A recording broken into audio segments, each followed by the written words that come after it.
Hello students, welcome to my YouTube channel Jennifer Gaur Gyan Hub. Myself Miss Priya and I'm here with my class 9th video. The subject is civics and the chapter is constitutional design. In my previous video I have discussed about the preamble values of our constitution. तो जिन्होंने मेरी videos अभी तक नहीं देखी है वो playlist में जाके मेरी वीडियोस को कैच आउट कर सकते हैं। तो इस वीडियो में हम जानेंगे कि इंस्टीट्यूशनल डिजाइन था क्या या है क्या। जैसा कि आपको पता है कि संविधान जो है हमारा वो सिर्फ वैल्यूज के स्टेटमेंट्स को रिप्रेजेंट नहीं करता है, सिर्फ एक मरली एक फिलॉसफी नहीं है।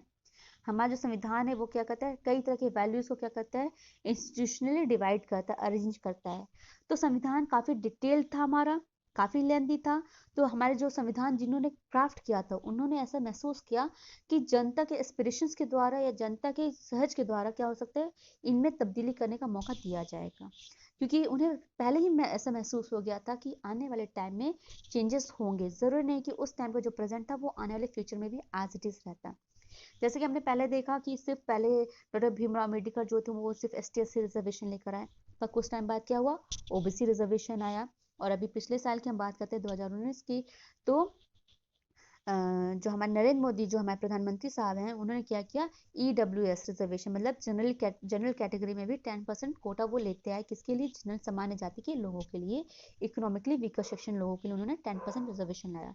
तो इसीलिए हमारा संविधान हमें इतना हक देता है कि हम क्या करें, जब हमें सामाजिक तौर पे या जनता के द्वारा अगर हम देखें, अगर हमें चेंजेस फील हो तो हम उसमें चेंज कर सके। इसलिए उन्होंने कहा कि हमारा जो संविधान है इसका मतलब ये नहीं है कि हम उसे अनअल्टरेबल लॉ नहीं है कि हम उसमें चेंजेस नहीं कर सकते हैं। So they made provisions to incorporate changes from time to time. तो उन्होंने इस तरह की कुछ अधिनियम बनाए, कुछ ऐसे प्रोविजंस उसमें डाले कि जिसको हम समय से समय चेंज कर सके।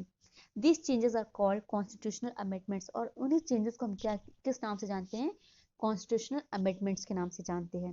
The constitution describe the institutional arrangements in a very legal language. हमारा जो संविधान है वो इंस्टीट्यूशनल अरेंजमेंट्स को बहुत ही लीगल तरीके से, लीगल लैंग्वेज में समझाता है, कानूनी तौर पे समझाता है। If you read the constitution for the first time it can be quite difficult to understand. अगर आप अपने संविधान को पहले शुरुआत में पढ़ते हैं तो शायद आपको थोड़ा सा क्या हो, समझने में उसे दिक्कत महसूस हो। Yet the basic institutional design is not very difficult to understand. पर अगर हम बेसिक इंस्टीट्यूशनल डिजाइन की हम बात करते हैं तो उसे समझना कुछ खासा मुश्किल नहीं है। Like any constitution, the Indian constitution laid down a procedure for choosing persons to govern the country. तो अगर हम अपने संविधान, भारतीय संविधान की बात करते हैं तो हमारा भारतीय संविधान क्या करता है, एक प्रोसीजर फॉलो करता है उस व्यक्ति को चुनने के लिए जो हमारे देश में राज करेगा या हमारे देश को गवर्न करेगा। It defines who will have how much power to take which decision.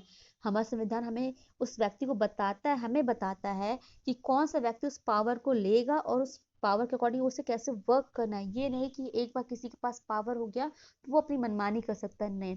हमारा संविधान हर एक व्यक्ति के पावर को क्या करता है, लिमिट करता है। And it puts limits to what the government can do by providing some rights to the citizen that cannot be violated.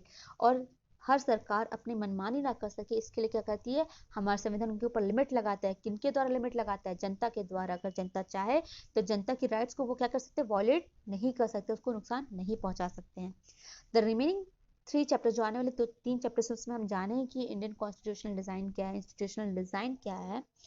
Till then इतना ही काफ़ी है हमारे कॉन्स्टिट्यूशन के लिए। कॉन्स्टिट्यूशनल डिज़ाइन का जो चैप्टर था वो यहीं पे फिनिश होता है। तो इस पूरे के पूरे चैप्टर में हमने जाना कि संविधान है क्या और हमें संविधान की ज़रूरत क्यों है, why do we need a constitution. इसके बाद हमने पढ़ा the making of the Indian constitution की, भारतीय संविधान कैसे बना, किससे मोतीलाल नेहरू ने पहले ड्राफ्टिंग कमीशन के लिए उन्होंने कमेटी के लिए उन्होंने शुरुआत की। फिर इसके बाद कैसा हमारा कॉन्स्टिट्यूंट असेंबली बना, उनके मेकर्स कौन थे, उनकी वैल्यूज क्या थी। इसके बाद हमने पढ़ा था उनकी प्रोमिसेस और उसके बाद हमने उनकी जानी थी फिलॉसफी कि हमारा जो प्रियम्बल उसकी वैल्यूज क्या है, वो क्या क्या शो करते हैं।